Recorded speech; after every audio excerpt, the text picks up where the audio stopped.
Hello नमस्कार साथियों, good morning. देखिए आज आप लोगों का 20 जनवरी है और 20 जनवरी को जो हमारा मेन साम्फर राइटिंग चल रहा है कोर्स 2024 बैच के लिए, उसमें हम डेली आपको 8 से 10 क्वेश्चन आपको कराएंगे। देखिए ये जो क्वेश्चन है मैंने आपको यहाँ पर क्वेश्चन मैं बता रहा हूँ, केवल आपको पीडीएफ जो हमारे इनके आंसर हमारे पेड बैच ग्रुप पर उपलब्ध होती है और मैं इसके आंसर आपको शाम को मैं वीडियो के माध्यम से आपको दे दूंगा। देखिए अगर आपको हमारा पेड बैच ज्वाइन करना है तो 259 में हमारा पेड बैच चल रहा है और वो आपका 75 डेज का प्लान रहेगा। मात्र 259 में मेन साम्फर राइटिंग के आपको 8 क्वेश्चन दिए जाएंगे और विधिवत तरीके से आपको कैसे डायग्राम बनाना है, कैसे फ्लो चार्ट बनाना है, ये सब चीज़ें हैं। और ये 2024 बैच है, 2025 का बैच हमारा निःशुल्क है। मैं आपको बता दूं क्यों मैं स्टार्ट किया। देखो जब जब हम लोग जैसे पेपर देते हैं तो यहाँ पे जो मेंस का है ना, ये देखिए मेंस का है, तो मेंस में आपको डेली आपको 9:30 बजे से पेपर प्राप्त होगा और 12:30 बजे तक प्राप्त होगा। यहाँ पर 2 बजे से 5 बजे तक होता है। तो यहाँ से पहले पेपर और दूसरे पेपर के बीच में कितने का अंतर है? 1 घंटे 30 मिनट का अंतर है। ठीक, यहाँ पर हम लोगों ने इस तरह देख लिया कि नहीं, जीएस पेपर फर्स्ट का और केवल 1.5 घंटे का अंतर है। यहाँ के 20 क्वेश्चन, अब देखो यहाँ पर इधर आ जाइए 1 मिनट में। जैसे टोटल हम लोगों को कितने प्रश्न दिए जाते हैं? 20। अब खंड आ से जो 8 नंबर का क्वेश्चन होता है 125 शब्द, तो 125 गुणित 10 कर देंगे तो 1250 शब्द हो जाएंगे कि नहीं। उसके बाद खंड बा से 200 शब्द, तो यानी कि 200 गुणते इसमें भी 10 क्वेश्चन है तो 2000 शब्द हो जाएंगे कि नहीं। और अगर हम दोनों को जोड़ दें तो लगभग 3250 शब्द हमें 3 घंटे में लिखना है कि नहीं। ये देखो 3 घंटा में। अब 1 मिनट इधर देखिए आप लोग, अब 3250 शब्द इधर लिखने हैं। अब 3000 तुरंत 1.5 घंटे बाद 3250 शब्द आपको इधर लिखने हैं। तो भैया अभी से आप लग जाइए डेली, मैं आपको फिर बता रहा हूँ, ठीक है ना। तो आप एक दिन में लगभग लगभग 6500 शब्द लिखने की आदत अभी से डाल लीजिए और यकीन मानो जिस दिन आप लिखने लगे तो आधा प्री तो ऐसे तैयार हो जाएगा। हम लोग प्री के चक्कर में पड़े रहते हैं पूरा मेम वाम्फा राइटिंग में, ठीक है ना।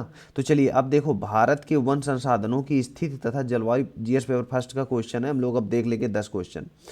भारत के वन संसाधनों की स्थिति और जलवायु परिवर्तन पर इसके दूरगामी परिणामों पर प्रभाव डालिए। अब आप समझो प्री कैसे तैयार होगा। भारत के वन संसाधन पढ़ोगे कि नहीं पढ़ोगे? तो जब वन संसाधन मान लो इन्हीं को अगर आपने मेंस देखा तो कहाँ पर भारत के कितने वन के लिए क्या क्या नीतियाँ बनाई गई हैं, पूरा डायग्राम बनाएंगे। कितने % भाग पर वन होना चाहिए, जैसे 33% भाग पर वन होना चाहिए तो कितने भाग पे मैदानी कितने मैदानी भागों में 20%, पर्वतीय भागों में 60% वन क्षेत्र का लक्ष्य रखा गया। पूरा हर चीज़ पढ़ोगे कि नहीं पढ़ोगे? और आइडिया भी लग जाएगा कैसे कैसे करना है। तो मेंस बहुत ज़रूरी है, ठीक है ना। दूसरा क्वेश्चन हम लोग देख लेते हैं, जीएस पेपर हमारा फर्स्ट का है। समुद्री पारिस्थितिकी तंत्र में महासागरीय धाराओं के महत्व तथा तटीय पर्यावरण में इसका प्रभाव बताइए। 125 शब्दों में अभी लिखना होता है। देखिए जो 125 शब्द आपको लिखने होते हैं उनका थोड़ा इंट्रो थोड़ा छोटा कर देता होना होता है, क्योंकि 125 शब्द में एक पेज में ख़त्म हो जाता है। मैं पूरे इसकी पीडीएफ आपके पेड ग्रुप में उपलब्ध करा देता हूँ मैं डेली आप लोगों को 8 से 10 क्वेश्चन, ठीक है ना। कैसे डायग्राम बनाना है, फ्लो चार्ट, उसी में पूरा उसी क्वेश्चन में मैं आपको विधिवत तरीके से फॉरवर्ड कर देता हूँ। अब जीएस पेपर थर्ड का क्वेश्चन देख लेते हैं। गवर्नेंस का क्वेश्चन है। भारत की नौकरशाही संरचना और संस्कृति ने भारत के सामाजिक आर्थिक विकास की प्रक्रिया में बाधा उत्पन्न किया, चर्चा करें। आ गया ना। तो इसके भी आपको बहुत आसान है, इंट्रो लिख देना, उसके बाद बाडी और बाडी में डायग्राम वगैरह बना देना, और फिर लास्ट में वे फॉरवर्ड लिख देना, है ना। अगला नंबर देख लेते हैं जीएस पेपर, ये आपका सेकंड का क्वेश्चन है। देखिए मैं थोड़ा आपको मैं डायग्राम वगैरह उसी में बता दूंगा अभी शाम को, लेकिन यहाँ पर जो पेड बैच है जो हमारा चल रहा है उसके अंतर्गत ये सब क्वेश्चन आपको सुबह मिल गए थे।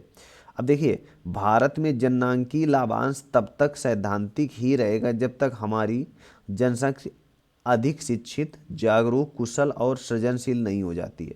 बहुत अच्छा क्वेश्चन है, जनगणना से है, ये जनसांख्यिकी से है। उत्पादक तथा रोजगार योग्य बनाने के लिए सरकार द्वारा उठाए गए प्रयासों की क्या करना है, चर्चा करना है। बहुत अच्छे से इसमें हम लोग लिख सकते हैं। भारत में जननांकीय लाभांश तब तक नहीं सैद्धांतिक जब तक हमारी जनशक्ति अधिक शिक्षित, जागरूक, कुशल और सृजनशील नहीं हो जाती। बस इसी को आपको 2 स्टेप में समझा देना है। बस ये ध्यान रखिए, इंट्रो, बाडी और आपका डायग्राम। पहला इंट्रो लिख देंगे, उसके बाद बाडी, और बाडी में आपने देखा होगा डायग्राम वगैरह बना करके लास्ट में वे फॉरवर्ड लिख देंगे, ठीक है ना। चलिए अगला हम लोग देख लेते हैं जीएस पेपर थर्ड का। जीएस पेपर थर्ड में जो इकोनॉमी है इसका क्वेश्चन देखेंगे। जलवायु परिवर्तन पर अंतर सरकारी पैनल ने वैश्विक समुद्र स्तर पर 2100 ईस्वी तक लगभग 1 मीटर की वृद्धि का अनुमान लगाया है। यानी कि आपने देखा होगा जो आईपीसीसी है, है ना, क्लाइमेट क्षेत्र से संबंधित ये संस्थान है, ठीक है। तो यहाँ पर समुद्र स्तर पर 1 मीटर वृद्धि मतलब 1 मीटर ऊंचाई पर जल स्तर बढ़ने का अनुमान लगा 2100 तक। हिंद महासागर क्षेत्र, भारत तथा दूसरे देशों में इसका क्या प्रभाव पड़ेगा, इसमें देखो 200 शब्दों में मैं पहले लिख दिया है।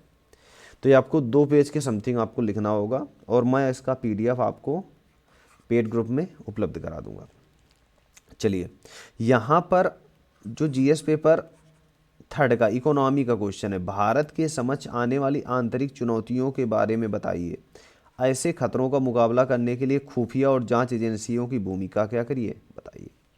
तो बहुत अच्छे से इसमें देखो भारत लिख सकते हैं, भारत के पड़ोसी राज्यों को दर्शा सकते हैं कि कहाँ कहाँ से खुफिया एजेंसी आ सकती है, तमाम बहुत अच्छे से लिखा जा सकता है।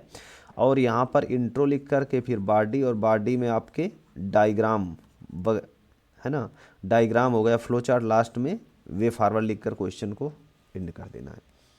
उसके बाद हमारा इथिक्स एंड इंटीग्रिटी का क्वेश्चन है कि क्या वैयक्तिक नैतिकता के प्रभाव लोक जीवन के निर्णयों पर पड़ता है। ये यूपी पीसीएस 2023 का है, मुझको मिल गया, अच्छा क्वेश्चन था, मैंने सोचा कि हो सकता है कि रिपीट हो सकता है, इसी को आपको लिखना है। तो यहाँ पर क्या वैयक्तिकता नैतिकता का प्रभाव लोक जीवन पर निर्णयों पर पड़ता है, इसको आपको लिखना है।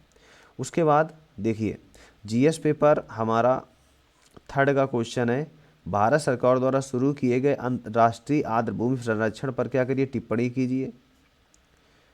रामसर स्थलों में शामिल अंतर्राष्ट्रीय महत्व को दर्शाते हुए कुछ आर्द्रभूमियों के क्या करिए, नाम लिखिए। इसमें बहुत अच्छे से मेंशन कर सकते हैं हम लोग, यहाँ पर ऐसे मैप बना करके, और बहुत विधिवत तरीके से हम लोग कर सकते हैं। तो इंट्रो, बॉडी और आपका देखिए बहुत अच्छे से आप प्रयास तो करिए, साथ में लगिए, धीरे धीरे धीरे धीरे आप 100 की स्पीड में कब लिखने लगे कोई पता नहीं है। बहुत ज़्यादा वर्ड नहीं, मतलब आप 6500 शब्दों में आपको लिखना है। तो ये आपको मैंने पहले ही बता दिया कि आपको कैसे लिखना पड़ेगा, बहुत विधिवत तरीके से प्रैक्टिस फॉर्मेट में लिखना पड़ेगा। और अगर 2024 का मेंस देना है तो आज से ही लगना पड़ेगा आपको। तो आज के लिए इतना रखते हैं, थैंक यू।